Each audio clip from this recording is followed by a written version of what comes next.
Welcome guys, general study solve চ্যানেলের পক্ষ থেকে সবাইকে জানাই শুভ সকাল। সকলের দিনটি শুভ হোক। আজকে আমাদের মক টেস্টের বিষয় হলো মধ্যযুগের ইতিহাস, অর্থাৎ 712 এডি থেকে 1757 সালের যে ইতিহাস, সেই ইতিহাস থেকে আমরা মক টেস্ট দেবো আজকে। ঠিক আছে, 25টি প্রশ্নের। দেখো, আজকের প্রথম প্রশ্ন, মধ্যযুগের ইতিহাস ধরা হয় কোন সময় থেকে কোন সময়কে?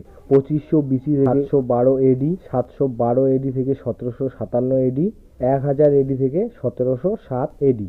তাহলে এর উত্তর কি হবে? এর উত্তর হবে 712 এডি থেকে 1757 এডি। ঠিক আছে, এই সালের মধ্যে কি কি ঘটনা হয়েছে, সেই ইম্পর্টেন্ট যে ঘটনাসমূহ, সেগুলো নিয়ে আজকে আমরা মক টেস্ট দেবো।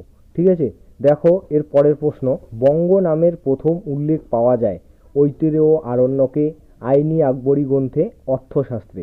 তাহলে এর উত্তর কি হবে? বঙ্গ নামের প্রথম উল্লেখ পাওয়া যায়, এর উত্তর হবে সি, অর্থশাস্ত্র। দেখো পরের প্রশ্ন, সকলোত্তর পথনাথ কার উপাধি ছিল? সকলোত্তর পথনাথ কার উপাধি ছিল? শশাঙ্ক, ধর্মপাল, হর্ষবর্ধন, আকবর। শশাঙ্ক, ধর্মপাল, হর্ষবর্ধন, আকবর। তাহলে এর উত্তর কি হবে? এর উত্তর হবে হর্ষবর্ধন। ঠিক আছে, এই হর্ষবর্ধনে কিন্তু সকলোত্তর পথনাথ উপাধি পেয়েছিলেন।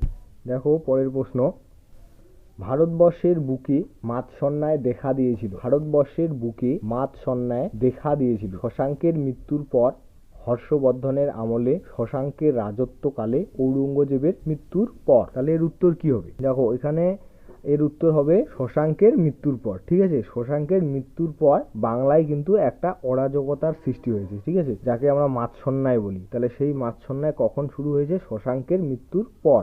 দেখো পরের প্রশ্ন, কোন রাজার আমলে বাংলায় তুর্কি আক্রমণ ঘটে?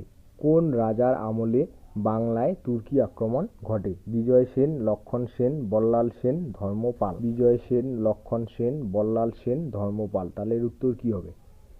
দেখো এর উত্তর হবে বি, লক্ষণ সেন। ঠিক আছে, এই লক্ষণ সেনের আমলে কিন্তু কি হয়েছে? বাংলায় তুর্কি আক্রমণ ঘটে। বাংলার কোথায়? নদিয়া জেলায়। দেখো এর আগে আধুনিক ভারতের ইতিহাস থেকে 4টি মক টেস্ট নেওয়া হয়েছে। সো তোমরা যারা নতুন ভিডিওটি দেখছো, তোমরা মডার্ন হিস্ট্রি প্লে লিস্টে গিয়ে সেই মক টেস্টগুলি দেখে নাও। ঠিক আছে, সেগুলো কিন্তু খুবই ইম্পর্টেন্ট। আধুনিক ইতিহাস থেকে অনেক প্রশ্নই যে কোনো চাকরির পরীক্ষায় আসে। দেখো পরের প্রশ্ন, গৌড়েশ্বর কোন রাজার উপাধি ছিল? গৌড়েশ্বর কোন রাজার উপাধি ছিল? লক্ষণ সেন, প্রথম চন্দ্রগুপ্ত, বল্লাল সেন, সম্রাট অশোক। গৌড়েশ্বর কোন রাজার উপাধি ছিল? তাহলে এর উত্তর কি হবে? এর উত্তর হবে এ, লক্ষণ সেন। ঠিক আছে, এই লক্ষণ সেনকেই কিন্তু গৌড়েশ্বর উপাধি দেওয়া হয়েছিল। দেখো পরের প্রশ্ন, কৈবর্ত বিদ্রোহের একজন নেতা ছিলেন। কৈবর্ত বিদ্রোহের একজন নেতা ছিলেন ভীম, রামপাল, প্রথম মহিপাল, দ্বিতীয় মহিপাল। এই কৈবর্ত বিদ্রোহ কত সালে হয়েছিল? 1080 খ্রিস্টাব্দে। ঠিক আছে, 1080 খ্রিস্টাব্দে হয়েছিল। তাহলে এই বিদ্রোহের একজন নেতা, এটা ছিল অ্যাকচুয়ালি গোষ্ঠীর লড়াই। ঠিক আছে, তাহলে এর উত্তর কি হবে? এর উত্তর হবে ভীম, এ, এর উত্তর হবে ভীম। দেখো পরের প্রশ্ন, বল্লাল সেনের সভাকবি ছিলেন। বল্লাল সেনের সভাকবি ছিলেন হিয়েন সাং, গোবিন্দ রানাডে, জয়দেব, হরিভদ্র। হিয়েন সাং, গোবিন্দ রানাডে, জয়দেব, হরিভদ্র। তাহলে এর উত্তর কি হবে? এর উত্তর হবে সি, জয়দেব। ঠিক আছে, এই বল্লাল সেনের সভাকবি ছিলেন জয়দেব। এখানে মাথায় রাখবে, এই বল্লাল সেন, এই বল্লাল সেন কিন্তু তিনি একজন রাজা, তার পাশাপাশি কিন্তু তিনি একজন সাহিত্যিক বা সমাজ সংস্কারক। ঠিক আছে, এই কথাটা কিন্তু মাথায় রাখবে। এই বল্লাল সেন কিন্তু খুবই ইম্পর্টেন্ট। দেখো এখানে আরেকটা কথা মাথায় রাখবে, এই বল্লাল সেন কিন্তু আবার কি করেছেন? কৌলিন্য প্রথা প্রচলন করেছেন। ঠিক আছে, কৌলিন্য প্রথা প্রচলন করেছেন বল্লাল সেন। দেখো পরের প্রশ্ন, বিক্রমশীল মহাবিহার ও ওদন্তপুরী মহাবিহার কে নির্মাণ করেন? বিক্রমশীল মহাবিহার ও ওদন্তপুরী মহাবিহার কে নির্মাণ করেন? ধর্মপাল, রামপাল, দেবপাল, মহিপাল। তাহলে এর উত্তর কি হবে? দেখো এই বিক্রমশীলা মহাবিহার ও ওদন্তপুরী মহাবিহার, এগুলো কিন্তু পাল বংশের রাজারাই বানিয়েছে। ঠিক আছে, এখানে 4টি অপশনে কিন্তু পাল বংশের। ঠিক আছে, তাহলে এর উত্তর কি হবে? এর উত্তর হবে এ, ধর্মপাল। ঠিক আছে, এই বিক্রমশীল মহাবিহার ও ওদন্তপুরী মহাবিহার কে নির্মাণ করেছেন? ধর্মপাল। দেখো পরের প্রশ্ন, 17 বার ভারত আক্রমণ করেন। 17 বার ভারত আক্রমণ করেন বাবর, তৈমুরলং, সুলতান মাহমুদ, বখতিয়ার খলজি। তাহলে এর উত্তর কি হবে? 17 বার ভারত আক্রমণ করেন কে এই ব্যক্তি? এই ব্যক্তি হলেন গজনীর সুলতান মাহমুদ, গজনীর সুলতান মাহমুদ। ঠিক আছে, গজনীর সুলতান মাহমুদ। দেখো পরের প্রশ্ন, পাল বংশের শ্রেষ্ঠ রাজা কে ছিলেন? পাল বংশের শ্রেষ্ঠ রাজা কে ছিলেন? ধর্মপাল, দেবপাল, মহিপাল, গোপাল। পাল বংশের, দেখো এখানে আর একটা প্রশ্ন মাথায় রাখবে, পাল বংশের প্রতিষ্ঠাতা কে? পাল বংশের প্রতিষ্ঠাতা কিন্তু গোপাল, ঠিক আছে, এটা মাথায় রাখবে। আর তাহলে এর উত্তর কি হবে? পাল বংশের শ্রেষ্ঠ রাজা, এর উত্তর হবে দেবপাল, ঠিক আছে। পাল বংশের শ্রেষ্ঠ রাজা হলো দেবপাল। দেখো পরের প্রশ্ন, সেন বংশের প্রতিষ্ঠাতা কে ছিলেন? সেন বংশের প্রতিষ্ঠাতা কে ছিলেন? বল্লাল সেন, লক্ষণ সেন, সামন্ত সেন, বিজয় সেন, চারজনই আছে সেন বংশের রাজা। তাহলে এর উত্তর কি হবে? সেন বংশের প্রতিষ্ঠাতা কে? এর উত্তর হবে সামন্ত সেন, ঠিক আছে, এটা মাথায় রাখবে। এই সামন্ত সেন সেন বংশের প্রতিষ্ঠাতা করেছিলেন। দেখো এখানে আরেকটা কথা মাথায় রাখবে, সেন বংশের শ্রেষ্ঠ রাজা কিন্তু কে ছিলেন? শ্রেষ্ঠ রাজা ছিলেন বল্লাল সেন, ঠিক আছে, মাথায় রাখবে। এই বল্লাল সেনকে কিন্তু হিন্দু ধর্মের পৃষ্ঠপোষক বলা হয়, ঠিক আছে, হিন্দু ধর্মের পৃষ্ঠপোষক। দেখো পরের প্রশ্ন, দান সাগর ও অদ্ভুত সাগর গ্রন্থ দুটি রচনা করেন কে? দান সাগর ও অদ্ভুত সাগর গ্রন্থ দুটি রচনা করেন কে? বল্লাল সেন, লক্ষণ সেন, জয়দেব, বিজয় সেন। তাহলে এর উত্তর কি হবে? দেখো এর আগেই আমি বলে দিয়েছি যে বল্লাল সেন হলো কি তিনি একজন রাজা, তার পাশাপাশি তিনি একজন সাহিত্যিক, ঠিক আছে, তিনি কিন্তু গ্রন্থ রচনা করেছেন। তার জন্য এই বল্লাল সেনের কৃতিত্ব কিন্তু ভারতবর্ষের ইতিহাসে অনেকটা গুরুত্বপূর্ণ, ঠিক আছে, এখান থেকে কিন্তু প্রশ্ন আসতে পারে। তাহলে এর উত্তর কি হবে? এর উত্তর হবে বল্লাল সেন। দেখো পরের প্রশ্ন, কিতাব উল হিন্দ গ্রন্থটি রচনা করেন কে? কিতাব উল হিন্দ গ্রন্থটি রচনা করেন কে? Al Biruni, Firdausi, Jaydev, হিয়েনসান।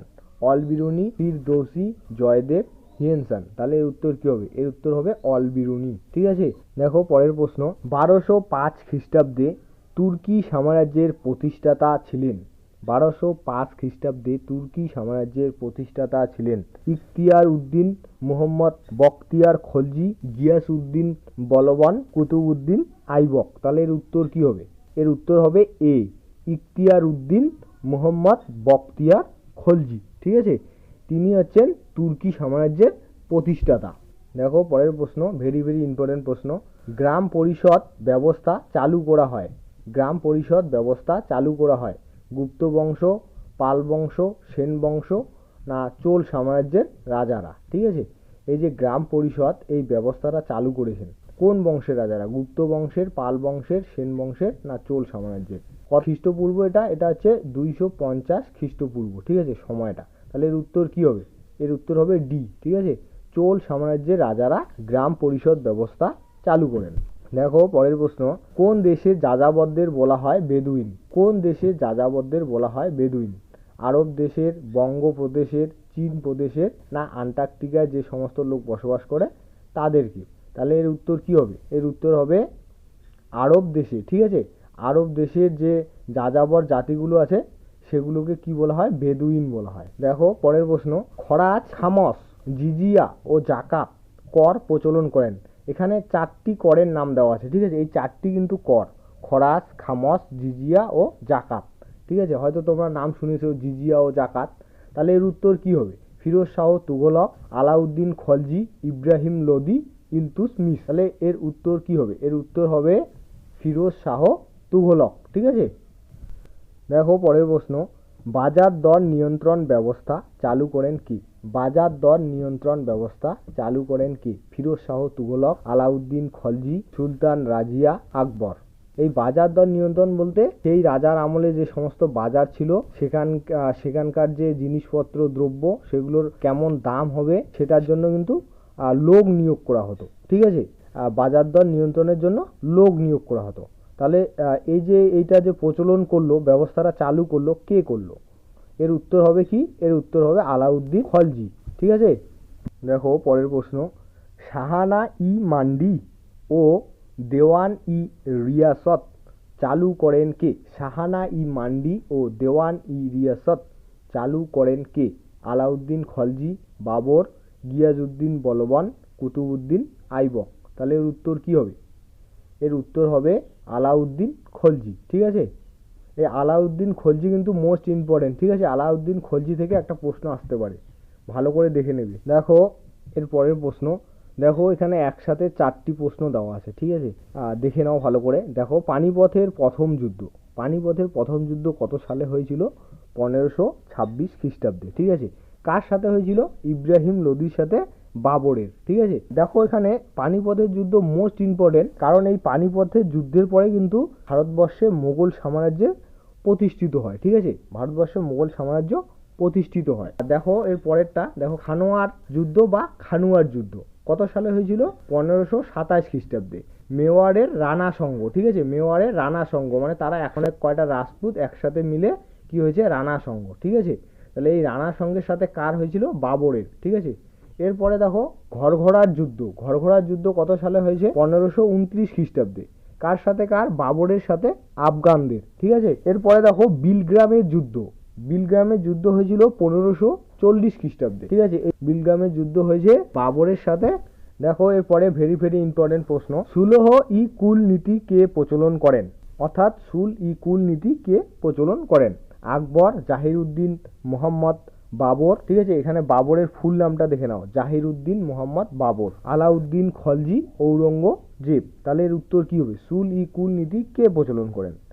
এর উত্তর হবে আকবর। ঠিক আছে, দেখো এখানে মাথায় রাখবে এই সুল ই কুল নীতির অর্থ হচ্ছে কি বলতো? এর অর্থ হচ্ছে যে সমস্ত ধর্মের মানুষের মধ্যে কোনো ভেদাভেদ থাকবে না, তারা সকল ধর্মের মানুষই এক। ঠিক আছে, সকল ধর্মের মানুষই এক। এইটার জন্য কিন্তু আকবর প্রচুর জনপ্রিয় হয়েছিল। এর জন্য মুঘল সম্রাটদের মধ্যে শ্রেষ্ঠ সম্রাট বলা হয় আকবরকে।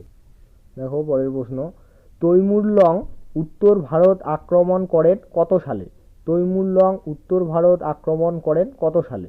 1398, 1404, 1526, 1365। তাহলে এর উত্তর কি হবে? এর উত্তর হবে 1398। ঠিক আছে, এই তৈমুর লং আর বাবর এরা একত্রে কিন্তু যুদ্ধ করেছিল। ঠিক আছে, এরা একত্রে যুদ্ধ করেছিল ভারতবর্ষে তাদের সাম্রাজ্য প্রতিষ্ঠাতা করার জন্য। দেখো লাস্ট প্রশ্ন, লাস্ট প্রশ্নের উত্তর কিন্তু আমি বলবো না। ঠিক আছে, সেটা তোমরা আমাকে কমেন্ট করে জানাবে, বা কারো যদি জানার ইচ্ছে থাকে তাহলে সে কমেন্ট করে জানতে চাইবে। ঠিক আছে, দেখো তাহলে এর উত্তর কি হবে? পাট্টা ও কবুলিয়ত ব্যবস্থা এবং সড়ক ই আজম তৈরি করেন কে?